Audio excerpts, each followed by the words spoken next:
গিন্নি, কই গো? ভাবছি বৃষ্টি বাদলের দিনে একটা মহাভোজের আয়োজন করব।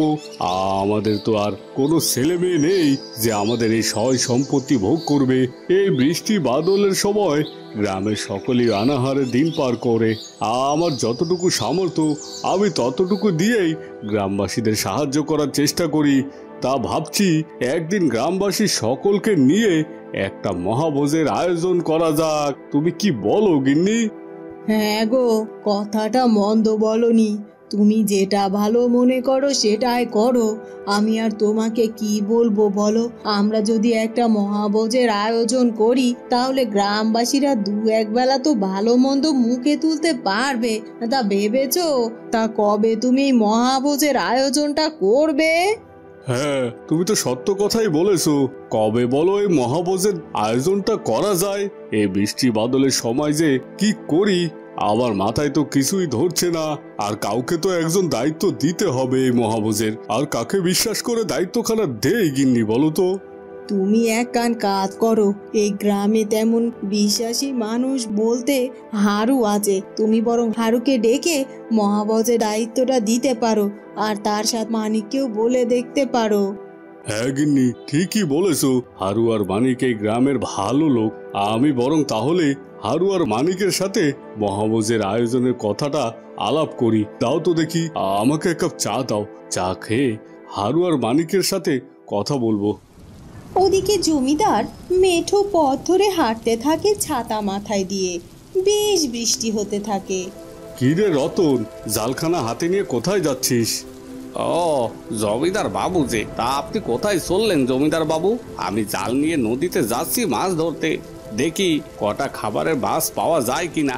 এই বৃষ্টি বাদলের সময় সবার বাড়িতে তো খাবারের হাহাকার পড়ে গেছে। বসে থেকে আর লাভ কি, তাই ভাবলাম জালটা নিয়ে দেখি কটা মাছ ধরে আনি, নুন তেল দিয়ে সেদ্ধ করে খাওয়া যাবে। তা আপনি এই বৃষ্টি কাদার মধ্যে বাইরে বেরিয়েছেন কেন জমিদার বাবু? বিশেষ কোনো কাজ আছে নাকি? হ্যাঁ, তুমি ঠিকই ধরেছো।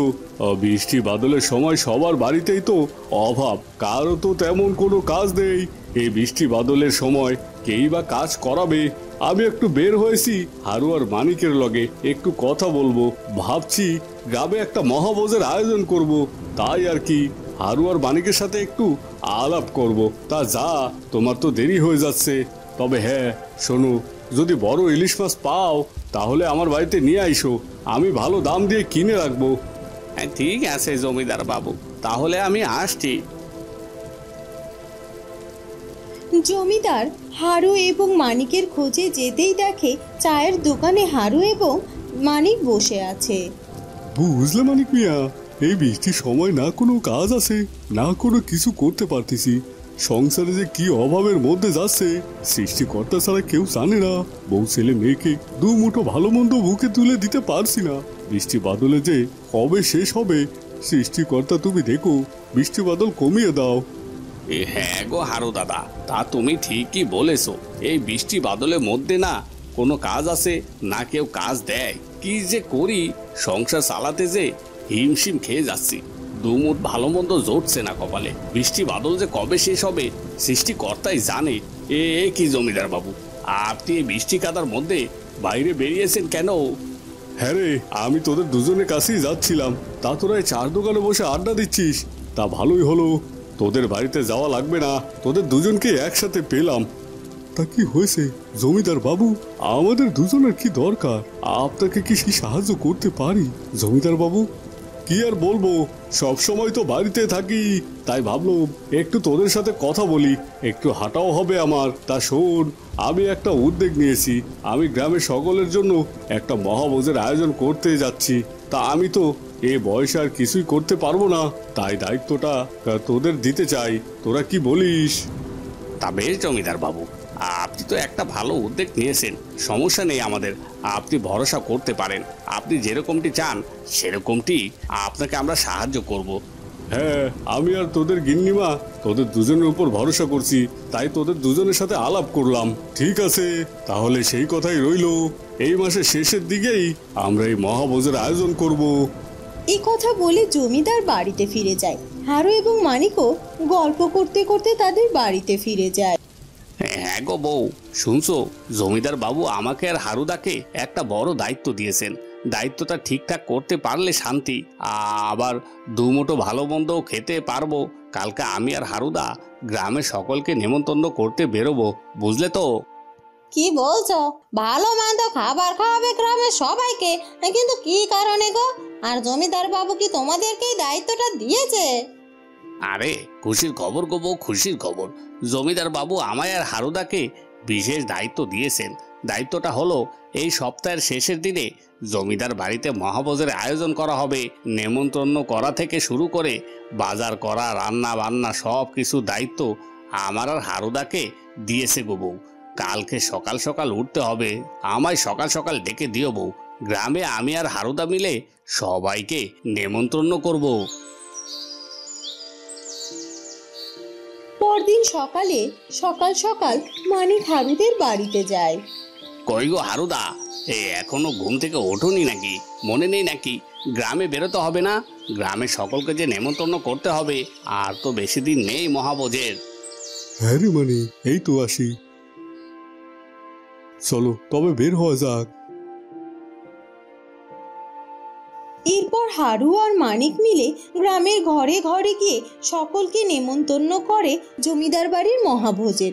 এরপর তারা দুজনে নেমন্তন্ন শেষে জমিদার বাড়িতে গিয়ে হাজির হয়। আর জমিদার বাবু, ও জমিদার বাবু, সবাইকে নেমন্তন্ন করা হয়ে গেছে, এখন খালি বাজার করাটা বাকি। বাজার করা হয়ে গেলে মহাভোজের দিন খালি রান্না করলেই সব কাজ হয়ে যাবে। তাহলে আর অপেক্ষা কিসের? এই নে টাকা, যা যা লাগে সব বাজার করে আন দেখি। আর মাথায় রাখিস, কোনো কিছুর যেন কমতি না থাকে। মাছ, মাংস, পোলাও, কোরমা, পায়েস, মন্ডা মিঠাই সব কিছু যেন থাকা চাই। এমন ভাবে বাজার করবি যাতে কোনো কিছু যেন কমতি না পড়ে। যা তবে বাজারে যা। ঠিক আছে জমিদার মশাই। হারু আর মানিক বাজারে বাজার করতে যায়। জমিদার বাবু যা যা বলেছে সব কিছু দেখে বুঝে বুঝে বাজার করে বাড়িতে ফেরে। এই যে জমিদার বাবু, বাজার। আমরা তবে মহাভোজের দিন আবার আসব। সকাল সকাল এসে রান্নার কাজ শুরু করতে হবে। আপনি যেমনটি বলেছেন তেমনটি বাজার করেছি, কোনো কিছু কমতি রাখিনি। আশা করি গ্রামের সকলে পেট ভরে খেতে পারবে। এখন আসি তবে জমিদার বাবু। এরপর দেখতে দেখতে সেই মহাভোজের দিন চলে আসে। এরপর রান্না বান্না শুরু করে দেয় হারুন এবং মানিক সহ গ্রামের অন্য অন্য লোকেরা মিলে। তারা হাতে হাতে কাজ করে রান্না শেষ করে। তারপর গ্রামের সকলে পেট ভরে জমিদার বাবুর বাড়িতে মহাভোজ খায়। তবে সেদিন প্রচুর পরিমাণে বৃষ্টি হচ্ছিল, কিন্তু তারপরও সেই গ্রামের লোকরা এতটাই ক্ষুধার্ত ছিল যে তারা বৃষ্টির দিনে সেই মহাভোজ খেতে জমিদার বাড়িতে এসে হাজির হয় আর পেট পুরে জমিদার বাড়িতে মহাভোজ খেয়ে নেয়। আর তারা অনেক বেশি খুশি হয়। শোনো তোমরা, আমি বুঝেছি এই গ্রামের প্রত্যেকটা মানুষই অনেক অভাব অনটনে থাকে। কেউ দুবেলা ঠিক মতো পর্যন্ত খেতেও পায় না, কিন্তু রোজ রোজ তো এভাবে মহাভোজ করে সবাইকে খাওয়ানো সম্ভব নয়। তাই আমি চিন্তা করেছি তোমাদের সকলের জন্য কিছু কাজের ব্যবস্থা করব।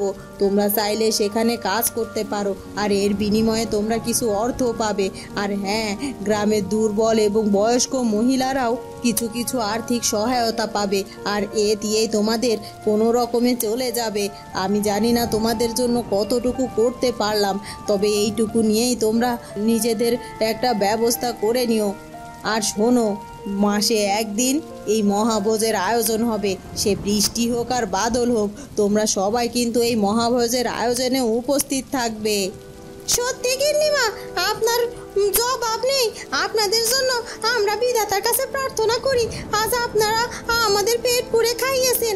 এমনকি সামনে আমরা কিভাবে থাকবো, কিভাবে ভালো খাবো সেই ব্যবস্থা করারও চেষ্টা করছেন। সত্যি আমরা মহা খুশি। আর আজকে এই বৃষ্টির দিনের মহাভোজটা সত্যি খুব ভালো হয়েছে। এরপর গ্রামের লোকজন মহাভোজ খেয়ে অনেক খুশি হয়। বন্ধুরা, কেমন লাগলো আমাদের আজকের গল্পটি? যদি ভালো লাগে তাহলে অবশ্যই আমাদের চ্যানেলটিকে সাবস্ক্রাইব করে দিও। দেখা হবে নতুন কোনো গল্প নিয়ে। ধন্যবাদ।